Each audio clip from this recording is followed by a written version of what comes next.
नमस्कार साथियों, आपका इस ऑडियो पॉडकास्ट में स्वागत है और मैं हूं डॉक्टर अरविंद कुमार पाल। जब महामना ने निज़ाम को सबक सिखाने के लिए उनकी जूतियां नीलाम करा दी थीं, बनारस हिंदू विश्वविद्यालय के सपने को पूरा करने के लिए धन एकत्र करने को महामना मदन मोहन मालवीय ने पेशावर से लेकर कन्याकुमारी तक की यात्रा की थी। इस काम के लिए उन्होंने जगह जगह जाकर चंदा एकत्र किया था और उन्होंने 1 करोड़ से भी ज्यादा की राशि जुटाई थी। वह चंदा लेने के लिए हैदराबाद भी गए। वहां उनकी चादर पर हैदराबाद के निजाम ने अपनी जूती रखवा दी तो महामना ने जूती की नीलामी की खबर अखबारों में छपवा दी। जब निजाम को इस बात की सूचना मिली तो वह लज्जित हुए और उन्होंने महामना को बड़ी धनराशि देकर विदा किया। अपनी विद्वता और आदर्श से देशवासियों को सदा प्रेरित करने वाले महामना ने भारत माता की सेवा में अपना जीवन समर्पित कर दिया और उन्होंने शिक्षा के क्षेत्र में अमूल्य योगदान देने के साथ आज़ादी के आंदोलन में भी अहम भूमिका निभाई थी। 1916 में BHU की स्थापना करने वाले महामना ने देश में उस वक्त संस्कृति, हिंदी और शिक्षा दीक्षा के प्रचार प्रसार के लिए काम किया जब इसमें गिरावट आ रही थी और अंग्रेजों का शासन अपने चरम पर था।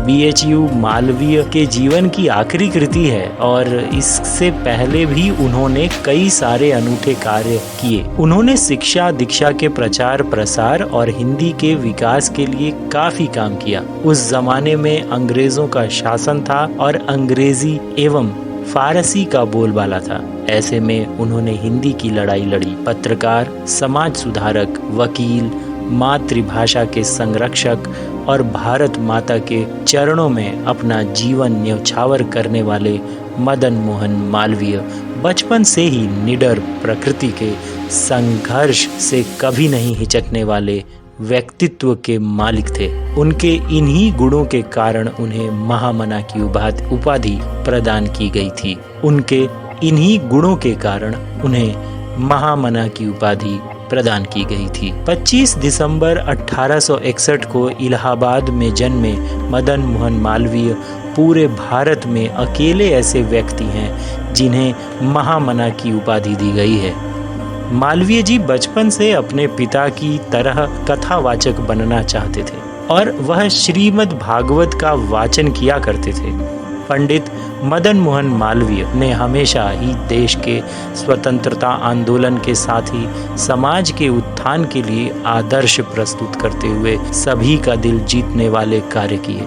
मदन मोहन मालवीय ने भारतीय स्वतंत्रता संग्राम में बढ़ चढ़कर हिस्सा लिया और धारा 144 के उल्लंघन के कारण 1930 के सविनय अवज्ञा आंदोलन में ब्रिटिश सरकार ने उन्हें गिरफ्तार भी किया। वे 4 बार 1909, 1918, 1930, 1932 में कांग्रेस के अध्यक्ष भी रहे। उन्होंने पत्रकारिता, वकालत, समाज सुधार, मातृभाषा और भारत माता की सेवा में अपना जीवन अर्पण कर दिया।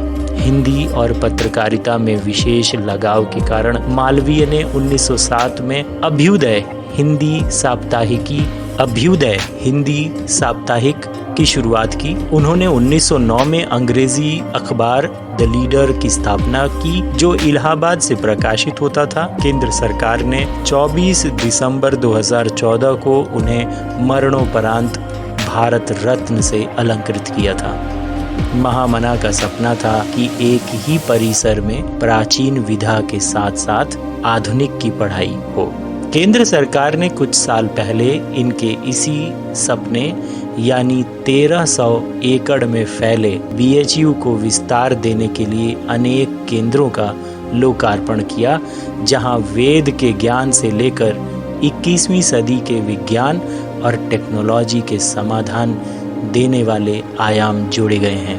पंडित मदन मोहन मालवीय जी के बारे में महात्मा गांधी ने कहा था कि मेरे चरित्र में दाग हो सकता है, लेकिन पंडित मदन मोहन मालवीय बेदाग हैं। वे प्रातः स्मरणीय ऋषि हैं। सुबह सुबह उन्हें याद करने से व्यक्ति स्वार्थ दलदल से उबर सकता है। इस पॉडकास्ट को सुनने के लिए आपका बहुत बहुत धन्यवाद।